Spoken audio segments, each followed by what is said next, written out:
सभी सखियों, सहेलियों, सखाओं को और प्यारी बुआ को नमस्कार। नमस्कार। राजुल बिटिया, कैसी हो?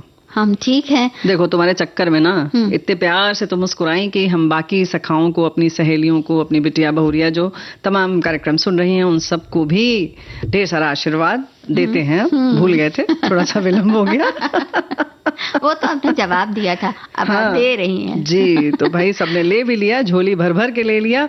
तो कुछ इसी तरह से खुशियां हम लोग बिखेरते रहें, आप सब बिखेरते रहें, हम सब लूटते रहें और खुश रहें। बिल्कुल, है कि नहीं? खुश रहने का एक मूल मंत्र होता है। और कुछ लोग कहते हैं कि जो बहुत व्यवहारिक होते हैं, व्यवहारिक ज्ञान जिनको होता है वो खुश रहते हैं।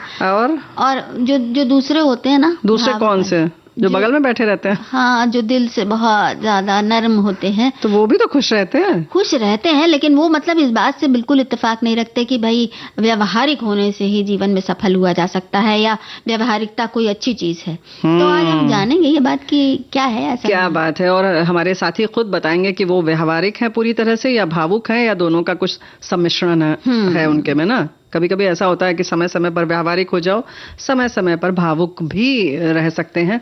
तो ये तो देखना पड़ेगा समय कहाँ कैसा है। लेकिन फिलहाल समय है कि हम बताएं कि सर्दी की शादी अगर हो, यानी सर्दी में शादी हो रही हो, इस मौसम में तो फैशन किस तरह से किया जाए। फैशन तो बनता है, शादी ब्याह होती ही इसीलिए। बिल्कुल, क्या पहना जाए, कैसे गहने, कैसे कपड़े, और यानी कि बिना स्वेटर के रहा जाए तो कैसे रहा जाए। हाँ, सर्दियों में, है कि नहीं? मतलब जिसमें ये ना लगे कि भाई वैसे तो स्वेटर कोई नहीं पहनता बुआ, लेकिन मतलब मजाक का साधन भी बन जाता है कि अकड़ी जा रही है लेकिन देखो स्वेटर नहीं पहना जाए। कमी नहीं है। हाँ भाई, तो कुछ ऐसे टिप्स हैं बिना आकड़े, बिना आकड़े और बिना किसी के तानों के शिकार हुए आप फैशन भी कर सकते हैं।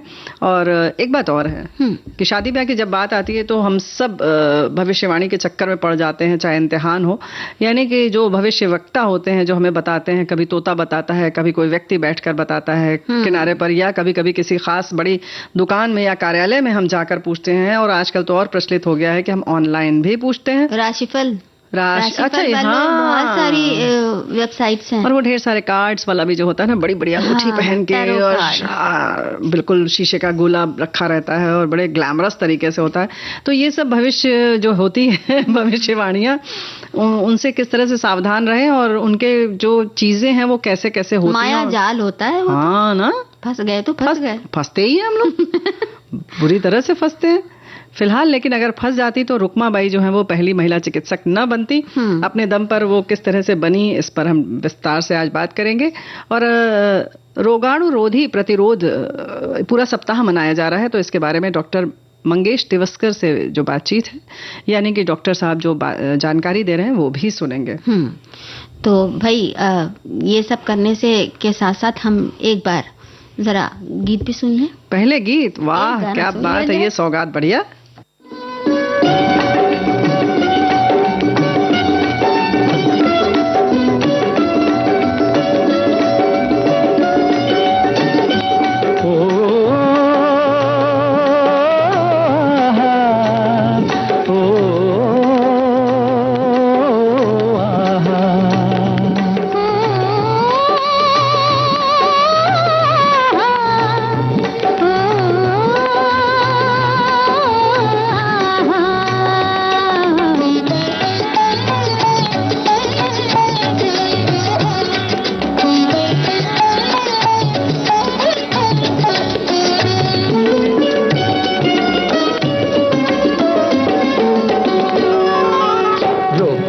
कई बार मैंने दिल की उमंग को, क्या करूं मैं अपनी निगाहों की पसंद को। ओ जाने जा, तू ही मेरे प्यार का जहान है।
बार मैंने दिल की उमंग को, क्या करूं मैं अपनी निगाहों की पसंद को। ओ जाने जा,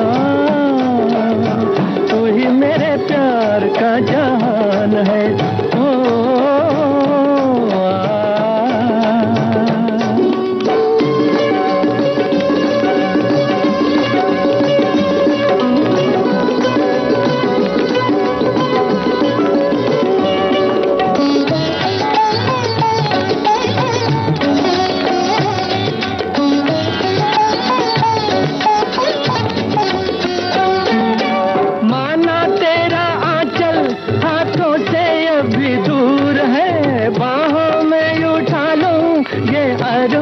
जरूर है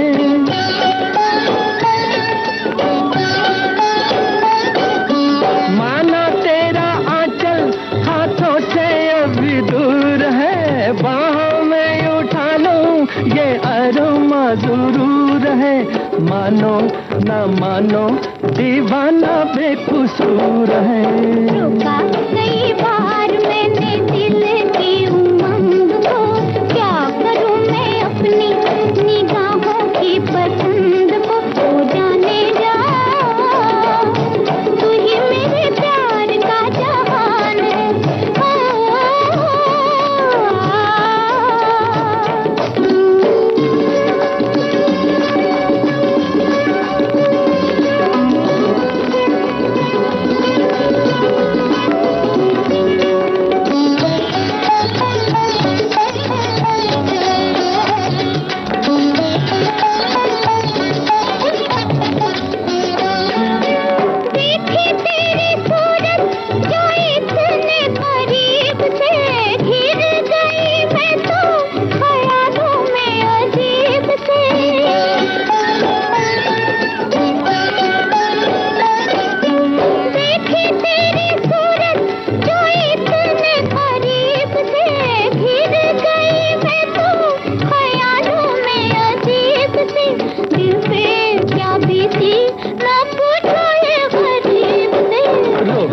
कई बार मैंने दिल की उमंग को, क्या करूं मैं अपनी निगाहों की पसंद को। ओ जाने जा, तू ही मेरे प्यार का जहान है।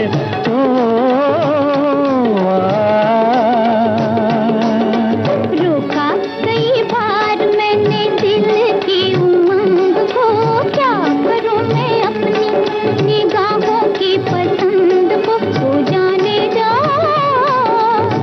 तू ही मेरे प्यार का जहान है।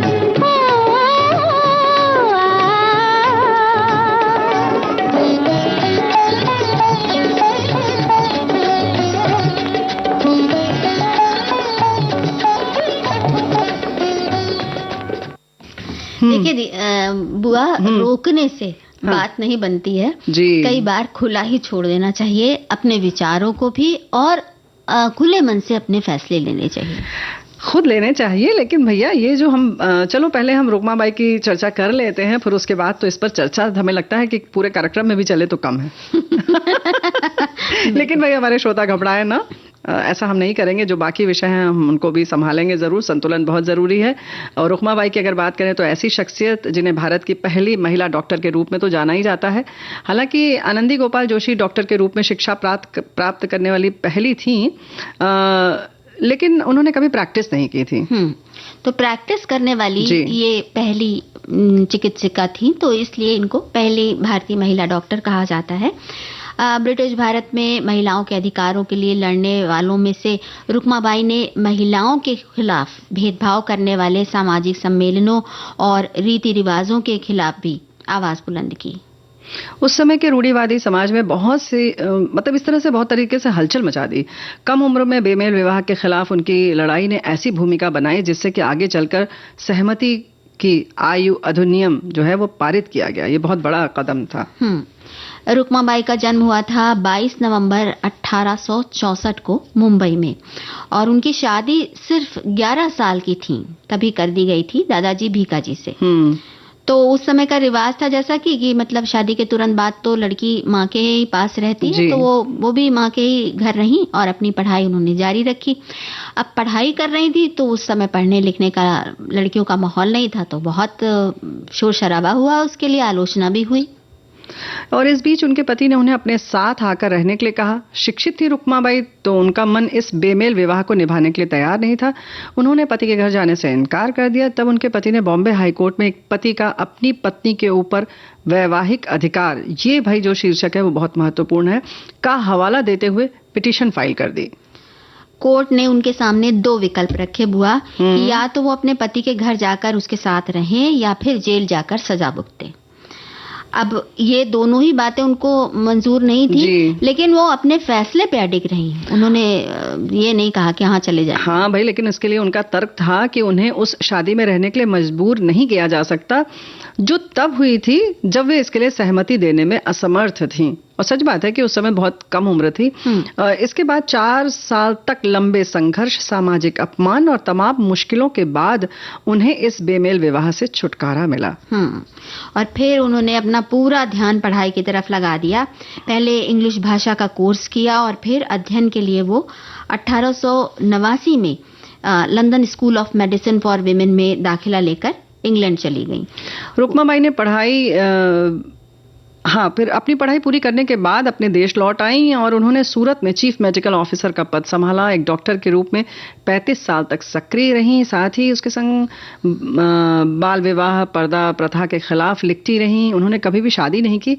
आजीवन समाज सुधार के कार्य में सक्रिय रहीं और 1955 में वो 91 वर्ष की आयु में उन्होंने इस संसार से विदा ली। और हमारे साथी ने भी कुछ बातें साझा की हैं। लिखते हैं कि रुक्माबाई के पिता ने उनका केस लड़ने में उनकी मदद की, जिसके बाद दादाजी ने शादी को भंग करने के लिए एक मुद्रा के रूप में मौद्रिक मुआवजा स्वीकार करके समझौता कर लिया, जिसकी वजह से रुक्माबाई को जेल जाने से बचा लिया गया। जिसके बाद रुक्माबाई ने मेडिकल जगत में अपना 35 साल का जो सफल योगदान दिया। इतना ही नहीं, बाल विवाह के खिलाफ भी बहुत सारे कुछ लिखते हुए समाज सुधार का काम किया।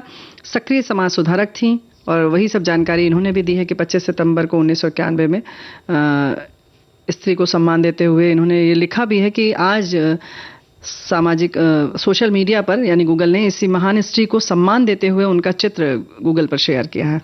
तो बड़ी अच्छी बात है।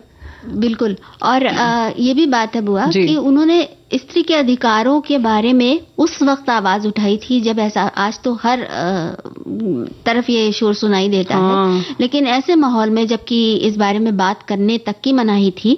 और स्वयं जो उनकी माँ थी वो भी बहुत कम उम्र में उनकी शादी हुई, बहुत कम उम्र में उनके पति का देहावसान हो गया और फिर उनका दूसरा विवाह किया गया। तो उनके जो दूसरे पिता थे वो समाज सुधारक और काफी पढ़े लिखे थे, तो उन्होंने बहुत रुक्माबाई की मदद की थी, मतलब समर्थन किया, उनके जो भी निर्णय थे उसको समर्थन दिया। हमारे एक साथी ये भी लिख रहे हैं कि उस युग में जब भारतीय महिलाओं को बोलने तक का अधिकार नहीं था, भारत की पहली प्रैक्टिसिंग महिला डॉक्टर, एक निडर और दृढ़ निश्चयी डॉक्टर रुक्माबाई ने असंभव को संभव कर दिखाया। बाकी चीजें उन्होंने भी लिखी हैं। डॉक्टर रुक्माबाई ने एक प्रतिष्ठित अदालती मामले में अपने पति के वैवाहिक अधिकारों के दावे का विरोध किया, जिसके कारण 91 में सहमति की आयु अधिनियम पारित हुआ। समाज में लड़ने और प्रवाह के विपरीत जाकर डॉक्टर बनने और चिकित्सा का अभ्यास करने का एक साहसिक कदम रहा रुक्माबाई का। बिल्कुल। तो बात बिल्कुल सही है भाई। यहाँ जो हम कहना ये चाह रहे थे कि ये हम सब के लिए, अभिभावक के तौर पर, माता पिता के तौर पर या जो भी अभिभावक है, हमारे लिए भी एक सबक है और एक ये है कि एक राह दिखा रहा है कि हमें भी इससे प्रेरणा लेना चाहिए, है ना? बिल्कुल। और हमें गाना सुन लेना चाहिए। हाँ, बिल्कुल सुनना चाहिए।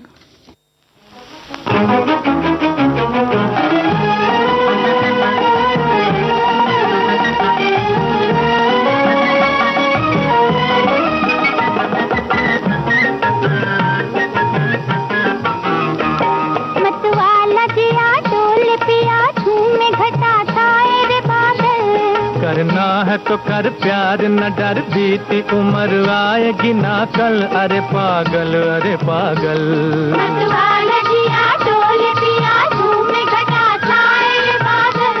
करना है तो कर प्यार, न डर बीती उम्र आएगी ना कल। अरे पागल, अरे पागल। अरे जिया हो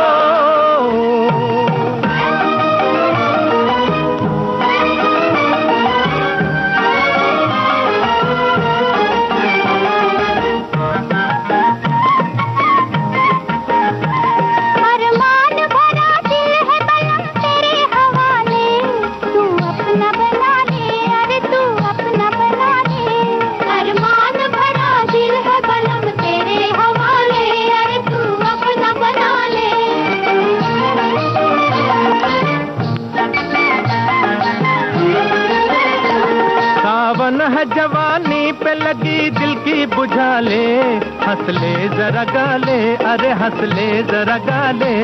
सावन है जवानी पे लगी दिल की बुझा ले, अरे हंस ले जरा गाले। नाचे मेरा मन आज सजन खन खनन बोले रे पायल, नाचे मेरा मन आज सजन खन खनन बोले रे पायल।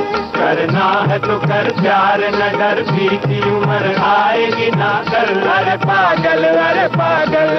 मतवाला जिया अरे जिया हो।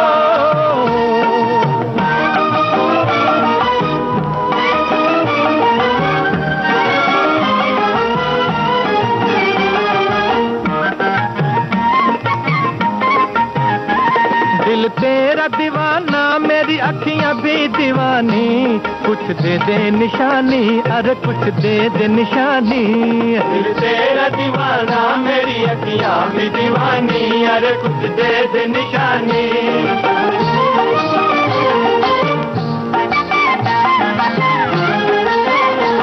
दुनिया के मजे लूट ले जीवन है कहानी, 2 दिन है जवानी, अरे 2 दिन है जवानी।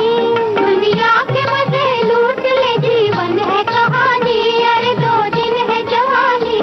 दुनिया है बड़ी जादू भरी मेरी गली साथ मेरे चल, दुनिया है बड़ी जादू भरी मेरी गली साथ मेरे चल। करना है तो कर प्यार न डर, बीती उम्र आएगी ना कल, अरे पागल अरे पागल। मतवाला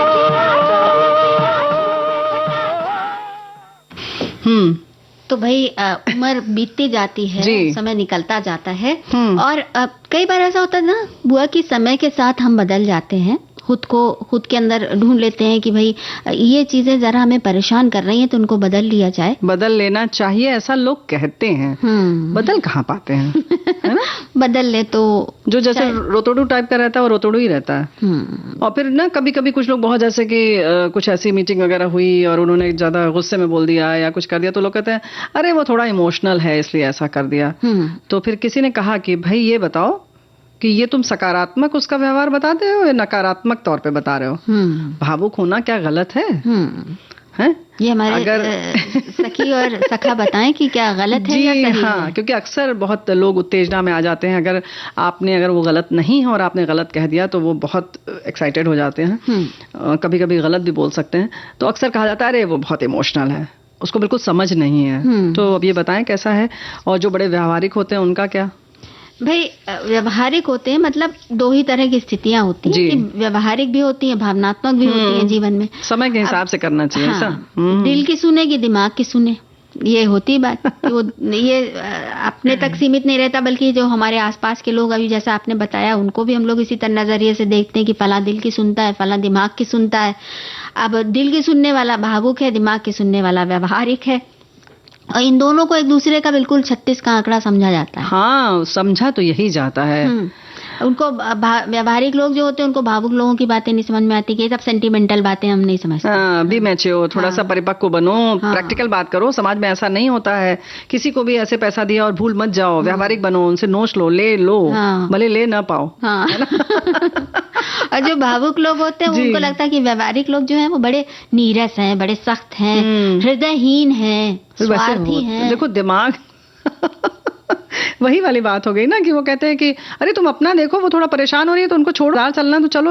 अब 4 सहेलियों में बात हुई और कहा भाई देखो अगर फला जगह जाना तो हम भी चलेंगे, लेकिन अगर उनको एक बार फोन मिलाया तो उन्होंने कहा कि या एक दिन पहले खुद का मन हो गया तो बोली अरे छोड़ो उनको कि अब मतलब क्या जबरदस्ती, हमने क्या ठेका ले रखा है कि हम अब चारों लोग साथ में ही जाएंगे, वो लोग अपना, हम लोग चलते हैं। तो ये बड़े व्यवहारिक लोग होते हैं। तो इस तरीके की व्यवहारिकता हमें नहीं लगता ठीक है। थोड़ा सा प्रतीक्षा कर लेते, 4 लोग जाते, मजा आता। बस यही तो होता ना कि ऐसे 2 विपरीत स्वभाव के लोग अगर साथ में हो तो बिल्कुल रोलर कोस्टर जैसी राइड हो जाती है। कि अगर ये बात समझ ली जाए कि अलग अलग भूमिकाओं में दोनों को एक दूसरे की जरूरत है, कहीं पे नरम कहीं पे गरम होना सही है, या कहीं पर दिमाग और कहीं पर दिल का काम करना हाँ, जरूरी करना है। पड़ेगा, सही लेकिन बात है। एक दोनों में से किसी एक के अकेले रहने की तुलना में अगर आप टीम बन के काम करें हाँ, क्या तो बात ज्यादा है, अच्छा होगा। ये बात सही है। जैसे बाजार वाली बात में तो चलो ठीक है कि नहीं, आप थोड़ा सा समझौता कीजिए, आज का दिन टाल दीजिए, जब चारों इकट्ठा हो तब जाइए।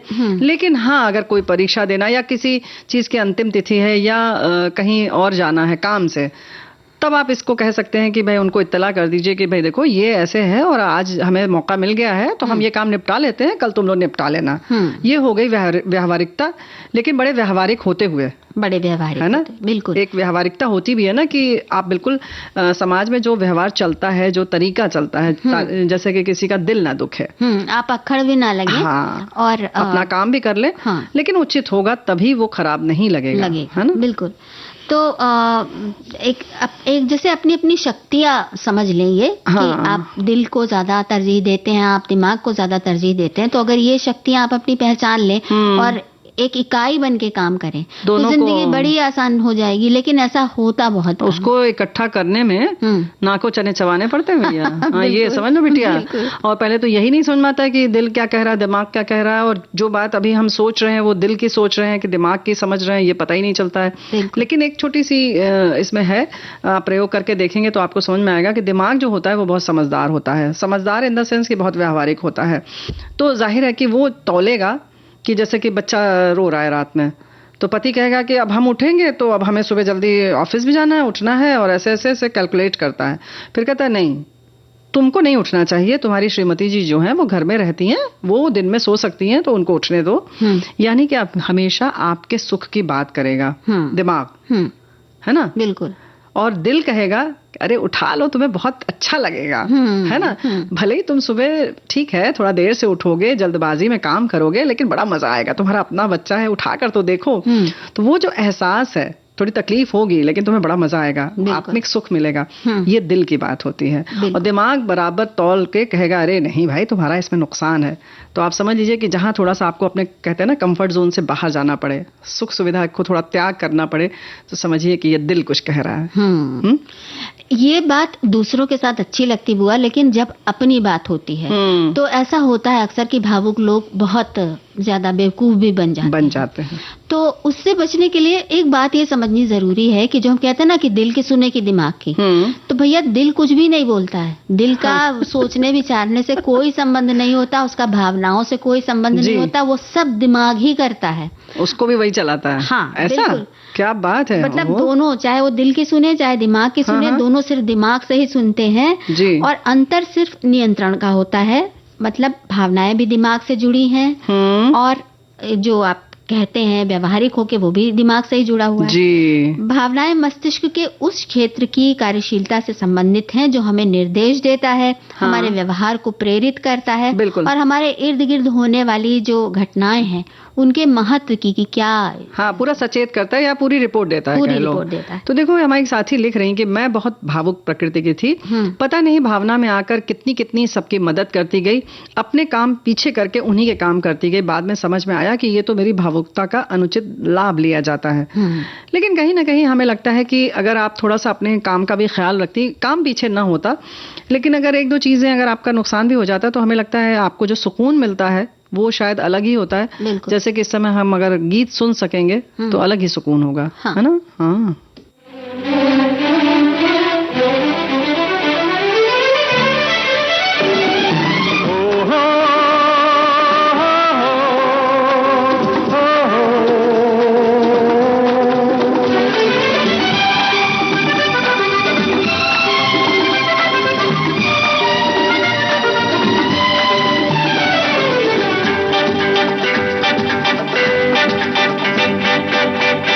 मेरे मन में हूँ मगन, उनसे मिलन की शाम है ये, हर सांस पर महका हुआ उनका ही आज नाम है ये। है मेरे मन में हूँ मगन।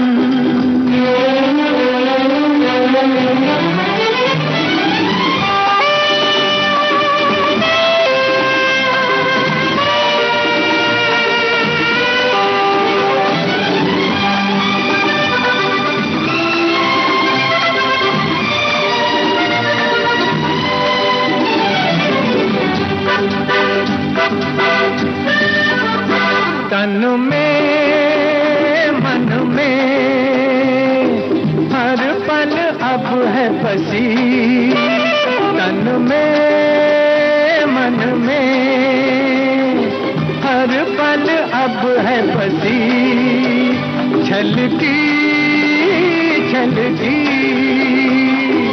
उनकी मधुर वो हंसी, धीरे धीरे जैसे गिरे होंठों से रसीला सावन सावन, है मेरे मन में हूँ मगन, उनसे मिलन की शाम है ये, हर सांस पर महका हुआ उनका ही आज नाम है ये, है मेरे मन में हूँ मगन।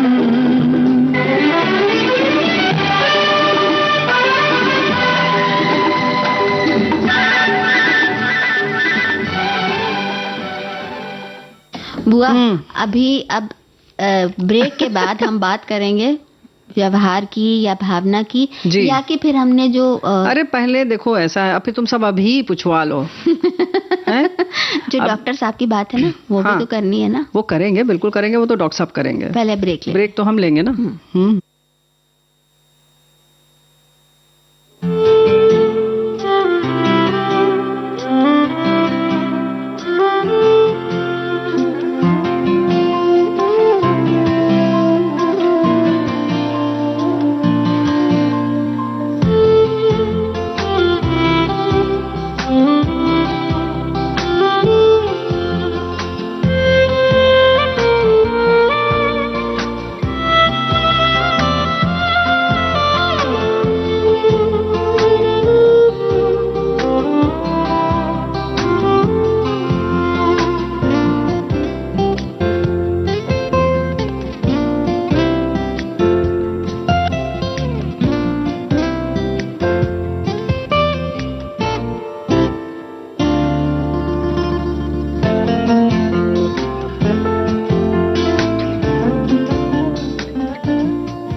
छोटा सा ब्रेक पूरा हो गया और हम लौट आए हैं कार्यक्रम सखी सहेली में। तो थोड़े से व्यावहारिक होकर, थोड़े से भावुक होकर, हाँ दोनों का ही समागम एक अच्छी बात है। ये हमारे साथी लिख रहे हैं, दोनों ही का समागम एक अच्छी बात है, किंतु अक्सर इसमें विरोधाभास देखा जाता है, क्योंकि भावुक भावनाओं में ही जीवन जीता है, जबकि व्यावहारिक संसारोन्मुखी होते देखा जाता है, जबकि इसके समन्वय से आदर्श जीवन जिया जा सकता है, किंतु ये कला भी सभी के पास नहीं होती है। बिल्कुल। और हमारे एक और साथी ने लिखा है कि भावनाओं को दबा कर रखना या उनके साथ अस्वास्थ्यकर व्यवहार करना कई शारीरिक और मानसिक स्वास्थ्य समस्याओं को जन्म देता है। भावनाओं को साझा करने से ताकत की कमी नहीं दिखती, ये वास्तव में लचीलेपन का संकेत है। देखो, भावनाओं से साझा करना या अपनी हमारी जो भी भावुक प्रवृत्ति है उसको साझा करना ठीक है, लेकिन यहाँ बात हम कर रहे हैं निर्णय लेने की। अक्सर हम किस तरह से निर्णय लेते हैं, भावुक होकर ले रहे हैं या व्यावहारिक होकर ले रहे हैं। तो अगर आप सच में भौतिक जिंदगी वाली स्थिति में हैं, यानी कि कहीं सामान खरीद रहे हैं या कुछ और कर रहे हैं या बेच रहे हैं, तब आप जाहिर है कि थोड़ा सा भावुक न हो, व्यवहारिक रहें, है ना, प्रैक्टिकल बात करें, प्रैक्टिकल काम करें। उसने अगर किसी ने आके बड़ा अपना दुखड़ा रोया, तो ऐसा नहीं कि आप उसको कुछ भी उधार दे दीजिए, है ना, वहां व्यावहारिक रहिए। लेकिन जहां संबंधों की बात आती है, हमें लगता है कि थोड़ा सा भावुक होना भी अच्छी बात है ना। बिल्कुल। और अगर भावनाओं में बहकर आप अपना जीवन खराब, आपको लग रहा है कि बहुत दुख है, सब बेकार है, तो उसको कम करने की कोशिश कीजिए। इसके लिए जब भी ऐसा आए कि आपको दुख हो रहा है या गुस्सा आ रहा है, तो उस समय थोड़ा घर से बाहर निकल के देखिए, थोड़ा खुली हवा में घूम के देखिए, थोड़ी देर ध्यान करके देख लीजिए। एक बार में नहीं होगा ये। अच्छा, लेकिन एक बार बताएं, अभी सारी बात तो तुम बता रही हो, लेकिन ये भावना में बह के अगर आपने कोई निर्णय ले लिया है, थोड़ा सा नुकसान हो गया है, तो इतनी ग्लानि भी मत पालिए कि आपको इतना टहलना घूमना पड़े। अरे, ये कहने वाली बुआएं कम होती हैं लोगों की जिंदगी में। अरे तो सुनो, खुद नहीं कभी महसूस होता ये सारी बातें ना, बुआएं चाचियां और ताइयां ही करती हैं। अड़ोस पड़ोस वाली कहती है, अरे तुमने ये क्या कर दिया, अरे तुमने ये क्या कर दिया, तुम बड़ी बेवकूफ हो, तुम बड़े बेवकूफ हो। ऐसे कोई आज के जमाने में करता क्या है ना। बच्चे को थोड़ा तेज बनाओ, अरे तेज क्या बनाओगे, जैसा है प्रकृति उसकी है, आया है, दिया है ऊपर वाले ने। तो कह रहे हैं ना, ऐसी बुआ तो बहुत किस्मत से मिलती है। अच्छा बुआ, हम लोग जब ये मानसिक स्वास्थ्य की बात कर रहे हैं तो एक स्वास्थ्य के लिए जो रोग प्रतिरोधी क्षमता होती है उसकी भी बात करते चलते हैं। बिल्कुल, हम नहीं करेंगे, विशेषज्ञ बताएंगे। डॉक्टर मंगेश तिवस्कर जी से सुनते हैं ये रिकॉर्डिंग।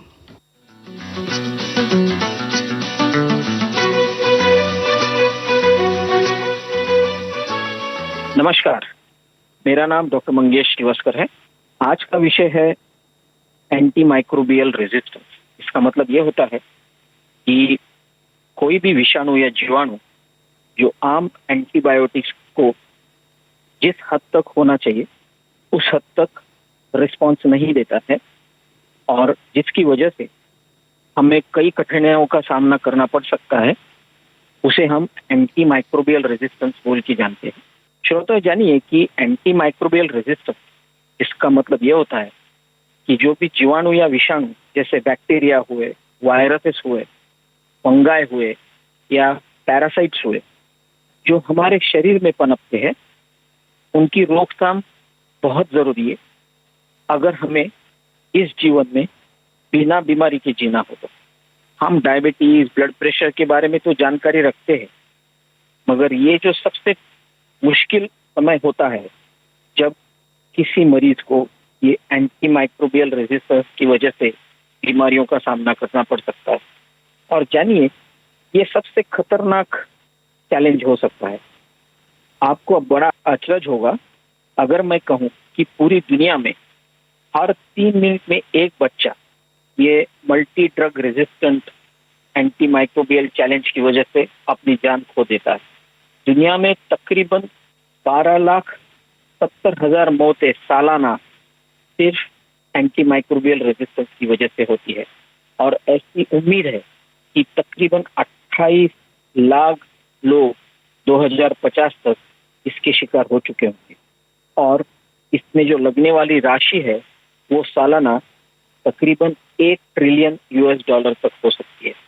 हमें ये जानना जरूरी है, ये सब हम रोक सकते हैं जब हम इस चीज को अच्छी तरह से समझें और उसका हमारे सामान्य जीवन में प्रयोग करें। आप पूछोगे कि अभी आप इसके लिए क्या कर सकते हैं? इसके 2 पहलू हैं, एज अ डॉक्टर कम्युनिटी और एज अ पेशेंट कम्युनिटी। दोनों ही हिस्सों में हमें इसकी जानकारी रहना बहुत जरूरी है कि जितना हो सके उतना हमें ये एंटी माइक्रोबियल रेजिस्टेंस को रोकने की कोशिश करनी पड़ेगी। और वो कैसे करेंगे? सबसे जरूरी बात, इसके बारे में जानकारी, जिसे हम अवेयरनेस कहते हैं, और एजुकेशन, ये सबसे महत्वपूर्ण चीज है। चाहे वो हेल्थ केयर प्रोफेशनल हो, मेरे जैसे पॉलिसी मेकर्स हो गवर्नमेंट में के, या तो सामान्य जनता हो। कई बार इररिस्पॉन्सिबल यूज ऑफ एंटीबायोटिक्स हमेशा इंक्रीज या एंटी माइक्रोबियल रेजिस्टेंस को बढ़ाने में हमेशा इसका साथ देता है। और सबसे बड़ा दुरुपयोग ये एंटीबायोटिक्स का हमारे कम्युनिटी में हो सकता है, चाहे वो डॉक्टरों के द्वारा हो, चाहे वो पेशेंट्स के द्वारा हो, या चाहे वो मेडिकल स्टोर्स में ड्रग सप्लाई के समय होता हो। इसलिए हमें हमेशा इसके बारे में जो जरूरत हो उतनी जानकारी रहना जरूरी है। एक और बड़ी महत्वपूर्ण चीज जो मैं आप सभी के साथ में साझा करना चाहता हूँ, ये वो है कि सिर्फ एंटीबायोटिक का दुरुपयोग ही सिर्फ ये increase in the anti microbial resistance का कारण नहीं है। इसको बढ़ावा हमारे खेती बाड़ी में से, हमारे पशु उत्पादनों में से भी होता है। कई बार हमने देखा है कि हमारे पशुओं में भी कई बार ये जो एंटीबायोटिक यूज होता है वो बड़ा गलत तरीके से किया जाता है। खेती बाड़ियों में भी इसका प्रयोग बड़ा गलत तरीके से होता है। इसलिए इसकी जानकारी हर एक को रखना बहुत जरूरी है। सभी को एक साथ हाथ जोड़ के एक आवाज में इसके बारे में बात करनी पड़े। आप सोचिएगा, अगर वो आपका बच्चा है जो किसी बड़े अस्पताल के आईसीयू में कोई इन्फेक्शन की वजह से एडमिट है, और जो सामान्य यूज में या सामान्य तरह इस्तेमाल करने वाले जो एंटीबायोटिक्स है वो उसमें काम नहीं कर रहे हैं, उस पर कोई भी एंटीबायोटिक की दवा असर नहीं कर रही है, तो क्या असर होगा? तो इसलिए मैं ये कहूँगा कि चाहे कुछ भी हो जाए, एंटी माइक्रोबियल रेजिस्टेंस हमें पूरी तरह से मिलजुल के उसका सामना करना पड़ेगा, उसके बारे में जानकारी रखनी पड़ेगी और उसके लिए मिलजुल के काम करना पड़ेगा। आपको ये जानकर बड़ा आश्चर्य लगेगा कि तकरीबन 50% एंटी माइक्रोबियल प्रिस्क्रिप्शन ये एक तो गलत तरीके के लिखे हुए होते हैं, गलत इंडिकेशन में लिखे जाते हैं, गलत टाइप की बीमारी में लिखे जाते हैं, गलत डोसेस में लिखे जाते हैं, गलत ड्यूरेशन के लिए लिखे जाते हैं और गलत मार्ग से दिए जाते हैं। और इसमें थोड़ा सा मैं आप लोगों की जानकारी में और भी बढ़ोतरी करने की कोशिश करूंगा। जब ये मैं गलत कहता हूँ तो इसका मतलब ये हुआ कि ना सिर्फ डॉक्टरों की तरफ से गलत प्रिस्क्रिप्शन दिए जाते हैं, बट मरीजों की तरफ से भी कई बार इसको गलत डोज में लिया जाता है, कम या ज़्यादा समय के लिए लिया जाता है। और कई बार तो हमारे मरीज डायरेक्टली मेडिकल स्टोर में या केमिस्ट शॉप में जाके करते हैं और वो जैसा केमिस्ट या फार्मासिस्ट आपको कहेगा उस तरह से आप वो एंटीबायोटिक का सेवन करते हैं। ये एब्सोल्युटली गलत चीज़ है। हमेशा ध्यान में रखिएगा कि कोई भी एंटीबायोटिक बिना डॉक्टर के प्रिस्क्रिप्शन के ना खाए। अगर आपको किसी भी तरह से शंका हो तो उसकी चर्चा आप आपके स्पेशलिस्ट डॉक्टर या आपके फैमिली डॉक्टर्स के साथ में कर सकते हैं, या आपका समाधान नहीं हुआ हो तो कोई विशेषज्ञ डॉक्टर के पास जाके हम इसके बारे में अधिक जानकारी ले सकते हैं।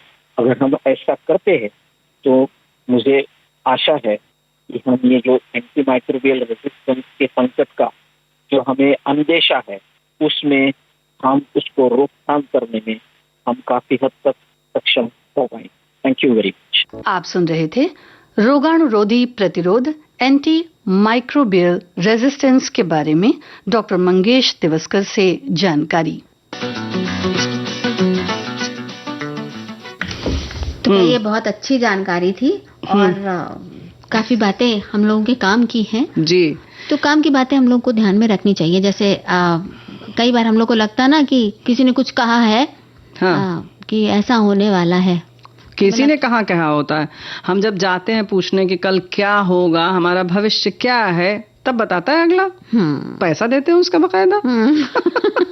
तब वो तोता आता है ऐसे लिफाफा निकालता है। हाँ, तो जिसको भाई हम चाहते हैं कि भविष्य के बारे में पता चल जाए हमें, तो जाहिर है कि एक उत्सुकता रहती है। लेकिन एक किसी ने बहुत अच्छे विद्वान व्यक्ति ने कहा कि आप कोई पिक्चर देखने जाते हैं जब, खासतौर से सस्पेंस मूवी, तो अगर शुरू में ही पता चल जाता है कोई मर्डर मिस्ट्री है उसमें कि अरे हमें पता चल गया, देखो इसने खून किया है, तो आप कहते हैं अरे मारो बेकार हो गया। हमें तो शुरू में ही पता चल गया था, मजा ही नहीं रहा। फिर जिंदगी के बारे में वो सस्पेंस क्यों चाहते हैं कि पहले खुल जाए? बताइए जरा। है जिंदगी का मजा हम खराब कर रहे हैं और जिंदगी से मजे बहुत चाहते हैं कि बहुत मजेदार जिंदगी मजे से रहने के लिए ही हम मजा खराब करते हैं। जी हाँ। तो ये जो भविष्य हम जानना चाहते हैं कि अगर परीक्षा दी है तो पास होंगे नहीं, या हमने 12वीं की परीक्षा दे ली तो आगे हमारा भविष्य क्या है, तो हम क्यों नहीं उसको अपने गुणों से, अपनी सामर्थ्य के हिसाब से आंकते हैं? नहीं आंक पाते ना? नहीं, बिल्कुल नहीं आंक पाते। देखिए, एक हमारे साथी ने लिखा भी है कि ऐसे लोगों से सावधान बिल्कुल सही है, होना भी चाहिए। श्रीमान जी के एक मित्र हैं जो ज्योतिष हैं। जब भी जन्म कुंडली देखो, किसी को भी कुछ सही नहीं बताया। लोग आते हैं अपने बच्चों की शादी के लिए, कब होगी, ऐसा पूछते पूछते कई साल निकल गए पर शादी नहीं हुई। अभी हाल में ही एक पोस्ट डाली उन्होंने FB पर कि भारत वर्ल्ड कप जीतेगा पर नहीं जीता। लोगों ने क्लास ले ली ज्योतिषी जी की।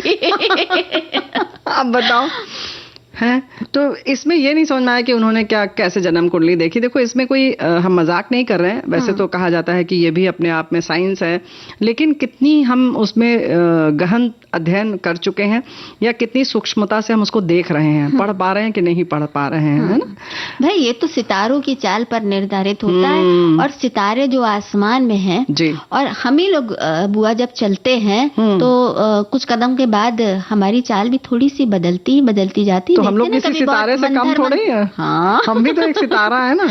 कभी बहुत धीरे धीरे चलते हैं, कभी तेजी आ जाती है कदमों में, कभी अगर मुड़ना होता है तो हम उसी दिशा में टेढ़े टेढ़े चलने लगते हैं। तो मतलब भाई अलग अलग चालें होती हैं, सितारे लेकिन भी इसी बिटिया तरह ऐसा करते है ना हैं। कि वहाँ जो सितारे हैं ना सब बहुत लयबद्ध हैं, सबकी एकदम निश्चित निर्धारित समय सीमा है, इसीलिए सूर्योदय सूर्यास्त सब निश्चित है।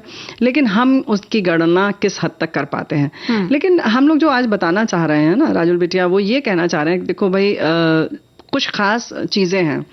अब जैसे कि जिसके विवाह के योग्य बच्चे हैं तो उनसे आते ही कहेंगे कि आप परेशान तो बहुत हैं, लेकिन जैसा आप चाह रहे हैं वो आपको मिल नहीं पा रहा है। तो आपको तो लगता है अरे हाँ एकदम हमारे मन की बात कह दी, सही बात बताई, है ना। अच्छा, खास तौर से लड़कियों से कहा जाता है कि जैसे ही तुम्हारा विवाह होगा भाग्योदय हो जाएगा। हाँ सही बात है ना, भाग्य उदित हो जाएगा। तो बदल जाता है भाग्य, लेकिन उदित होगा कि अस्त होगा नहीं पता। सही बात है। लेकिन हाँ मन में जो है ना शादी के बाद के जो लड्डू फूटते हैं तो यही लगता है कि अरे वाह। अच्छा एक बात तो है लड़कियों के लिए तो ये भी है कि भाई 11 साड़ी मिलेगी, कपड़े मिलेंगे, गहना मिलेगा, बाराती आएंगे, मेहंदी लगेगी, ये गीत होगा, वो नाचेंगे आएंगे, बढ़िया बढ़िया सब लगता है ना।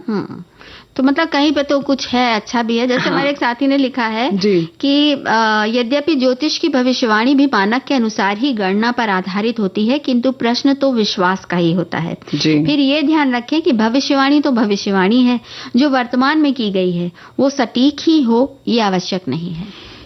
ये बात तो है, सटीक हो ये आवश्यक नहीं है, तो फिर जानने की जरूरत क्या है। आप अपना कर्म करते रहिए, कहना हम यही चाहते हैं। और ये भी हमारे साथी लिख रहे हैं कि भविष्यवाणियों से सावधान, जिन लोगों को अपने पर विश्वास नहीं वे ही भविष्यवाणियों के चक्कर में पड़ जाते हैं। मैं ये समझती हूँ कि भविष्य अपने हाथ में होता है, भविष्यवाणियों से हमारे सोच डगमगाने लगता है और हम अपनी समझदारी खो देते हैं और अंधविश्वास में डूबकर अपना भविष्य को संवारने के बजाय बिगाड़ देते हैं। कभी कभी ऐसा होता है, ऐसा भी होता है और बहुत अच्छे से होता है। हमारे एक साथी ने बिल्कुल अपना नजदीकी रिश्तेदार का वाकया हमसे साझा किया है कि वो सबकी कुंडली देखते और भविष्यवाणी करते थे, पर अपनी निजी जिंदगी में शायद उन्होंने कभी सही ढंग से अपनी और अपने बच्चों की कुंडली नहीं देखी। क्योंकि सारी भविष्यवाणी गलत हो गई, दूसरे क्या बने उससे क्या लेना देना, पर अपने तो उनकी भविष्यवाणी के मुताबिक कुछ नहीं कर पाए। इसलिए इन भविष्यवाणियों से दूर ही रहिए, अपना कर्म करते जाइए। वो पढ़ाई का क्षेत्र है या आपकी रोजी रोटी का या आपकी घर गृहस्थी का क्षेत्र है, होई है वही जो राम रचि राखा। फिलहाल एक गीत चलेगा।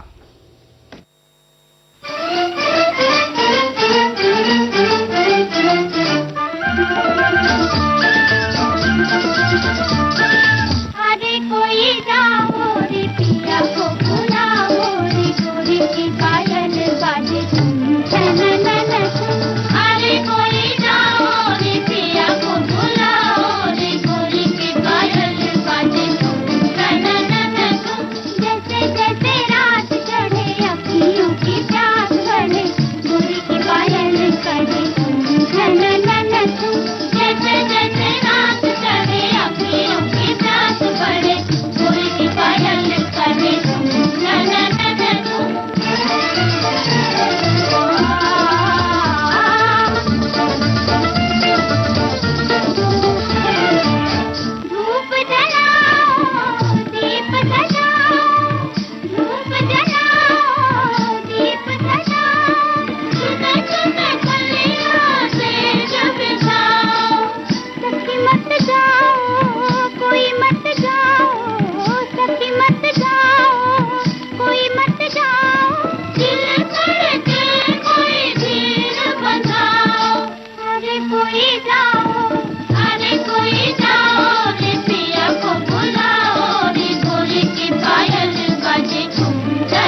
तो गीत तो हमने झमकता हुआ सुन लिया बुआ। हाँ। भविष्यवाणियों की बात कर रहे थे हम।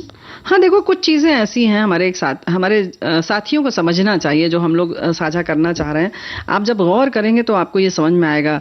पहले के जमाने में जैसे बताते थे कि आपके घर के पास देखिए ऐसे पीपल का पेड़ होगा या नीम का पेड़ होगा, तो अक्सर ऐसा होता ही था। तो ये कुछ चीजें जो कह सकते हैं ना कि होती ही हैं सामान्य तौर पर, तो वो तुक्का लग जाता है। तो कभी कभी ऐसे भी तुक्के भी लगाए जाते हैं। सारे भविष्यवक्ता तो नहीं, लेकिन बहुत सारे जो है प्रतिशत उनका अधिक है। जैसे कि अगर किसी बुजुर्ग को देख रहे हैं तो कहेंगे कि आपने पूरी जिंदगी अपने परिवार और संबंधियों के लिए बहुत किया है, लेकिन जितना श्रेय आपको मिलना चाहिए था वो नहीं मिला। तो भाई आप देखेंगे कि आसपास के हमारे जो भी हम लोग सभी लोग कहीं ना कहीं इस बात से असंतुष्ट रहते हैं कि भाई हमने तो इतना करके अपना पूरा जीवन समर्पित कर दिया परिवार के लिए और हमें कोई मतलब एक रिकॉग्निशन ही नहीं मिल रहा है, उतना श्रेय लोग नहीं दे रहे हैं जितना देना चाहिए। तो ये जो सीमा है एक मृग मरीचिका की तरह है ना, कि हम कभी संतुष्ट नहीं रह पाते, है ना। और ये भी देखा गया है कि अगर कोई विद्यार्थी होता है जी, तो उससे कहते हैं क्यों पढ़ाई मन नहीं लग रहा है क्या। हाँ। तो जब अगर मान लीजिए कोई तेज बच्चा हुआ और लेकर गए उसे कि क्या बनेगा ये जानने के लिए, तो जैसे ही माँ कहेगी नहीं पढ़ाई में तो ठीक ठाक है, तो कहेंगे कि अच्छा हाँ वो दिख रहा है बृहस्पति तो उच्च कोटि का है। और फिर बात नहीं, लेकिन वो ये भी कहेंगे उसके संग कि जितनी मेहनत कर रहा है, जितना नंबर आना चाहिए उतना आ नहीं पा रहा है। 100 में से 100 तो इतना वो कभी कभी ये भी फिर लगाया जाता है तुक्का कि जितनी मेहनत कर रहे हैं वो थोड़ा सा इस ग्रह की वजह से ये दिक्कत है, इसलिए उतना नहीं आ पा रहा है जितना ये और पा सकते हैं थोड़ा सा।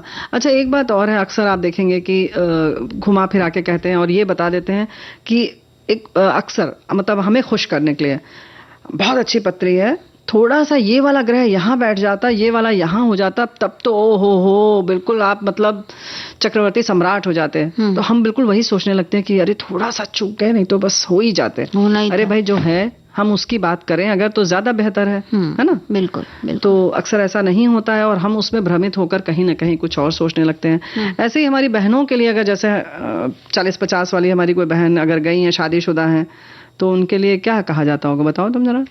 कि आप ही के ऊपर सब कुछ लाद दिया जाता, सारी जिम्मेदारी आपके ऊपर, आपने ससुराल से लेके मैके तक सब कुछ आपने बहुत किया है। आप जैसी जो है ना महिला होती नहीं है जल्दी, आप बहुत करती हैं, सबका बहुत ख्याल रखती हैं, सबके खाने पीने और सबकी भावनाओं का बहुत कदर करती हैं। लेकिन फिर वही वाली बात है कि आपको उतना नहीं मिल रहा है जितना मिलना चाहिए। और नई शादी हुई हो जिनकी पुरुषों की, उनसे क्या कहा जाता है? देखो नई हो चाहे पुरानी, उनसे तो यही कहा जाता है कि जब से आपका विवाह हो गया है आप थोड़ा सा बंधन में हैं, एक बोतल में बंद पानी की तरह आप हो गए हैं। आप निकलना चाह रहे हैं, आप निकल नहीं पा रहे हैं, आप छटपटा रहे हैं और आपकी भावनाओं को बहुत दबाया जा रहा है। तो कहेंगे कि थोड़ा सा निकलने की कोशिश कीजिए, और वो कहीं आके निकलने की कोशिश करते हैं। ये करिए तो ऐसा हो जाएगा। हम खाली ये बताना चाहते हैं सिर्फ कि अगर आप इस तरह के ज्योतिष या भविष्यवाणियों के चक्कर में फंस रहे हैं, जो आपसे किसी कर्मकांड के जरिए या किसी और तरीके से पैसे उगाहने के चक्कर में नक पहना रहे हैं या वैसे कह रहे हैं, तो आप ये समझिए कि क्या होगा उससे, और आपसे क्या सवाल किया था और उससे वो क्या क्या जोड़ सकते हैं। जैसे अगर पूछ लिया कि आपके परिवार में कौन कौन है, अगर समझ लिया कि अगर आप शादीशुदा हो, आपकी बेटी विवाह के योग्य है, तो आप कहेंगे कि आजकल आपको बहुत बड़ी चिंता है, आप उसमें बहुत चिंताग्रस्त हैं। तो जाहिर है जिसकी बेटी शादी योग्य है तो वो चिंता में तो होगा ही होगा, है ना। तो कुछ इस तरीके के 2-4 प्रश्न अगर करके आपसे समझ रहे हैं तो थोड़ा आप सजग होकर जाएं। हम नहीं कहते कि विद्या बिल्कुल झूठी है ना। हमारे साथी भी लिख रहे हैं कि भविष्यवाणी जो करते हैं वो अपना भविष्य नहीं जानते, कल क्या होगा, और कुछ लोग भविष्यवाणी पर विश्वास करके अपना आज का जीवन भी तनाव में गुजारते हैं। बेहतर है जितनी जिंदगी है मजे से गुजारें, कल की चिंता करना छोड़ दें। कर्म और विचार सही होंगे तो जीवन सुखमय होगा। हमारे पहचान वाले जोशी की लड़की दूसरे दिन ही विधवा हो गई थी। भावुक होकर नहीं, व्यावहारिक होते हुए जिए। क्या बात है, बहुत अच्छी बात कही इन्होंने।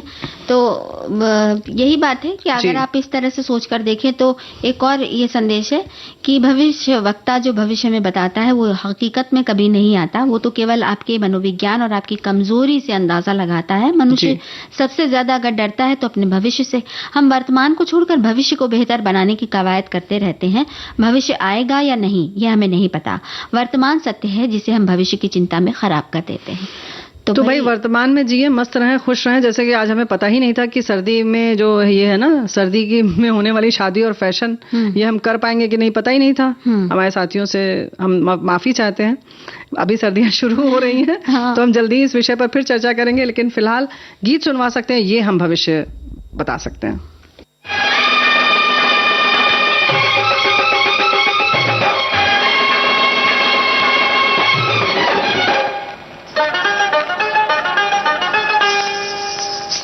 मेरे हाथों में नौ चूड़ियां हैं, थोड़ा ठहरो सजन मजबूरियां हैं। मेरे हाथों में नौ चूड़ियां हैं, थोड़ा ठहरो सजन मजबूरियां हैं। मिलन होगा अभी एक रात की दूरियां हैं। मेरे हाथों में नौ चूड़ियां हैं, थोड़ा ठहरो सजन मजबूरियां हैं।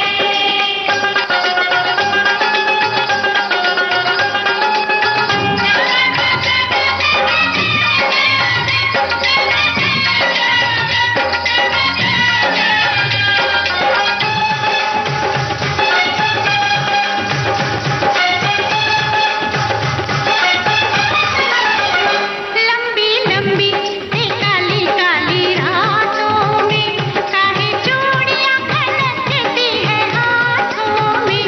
लंबी लंबी हो लंबी लंबी काली काली रातों में काहे चूड़ियां खनकती है हाथों में। गोरी चूड़ियों की बातों में, लंबी लंबी काली काली रातों में। ले जा वापस तू अपनी बारात मुंडिया, मैं नहीं जाना तेरे साथ मुंडिया। ले जा वापस हो ले जा वापस तू अपनी बारात मुंडिया, मैं नहीं जाना तेरे साथ मुंडिया। सताएगा तू सारी रात मुंडिया। ले जा वापस तू अपनी बारात मुंडिया, मैं नहीं जाना तेरे साथ मुंडिया।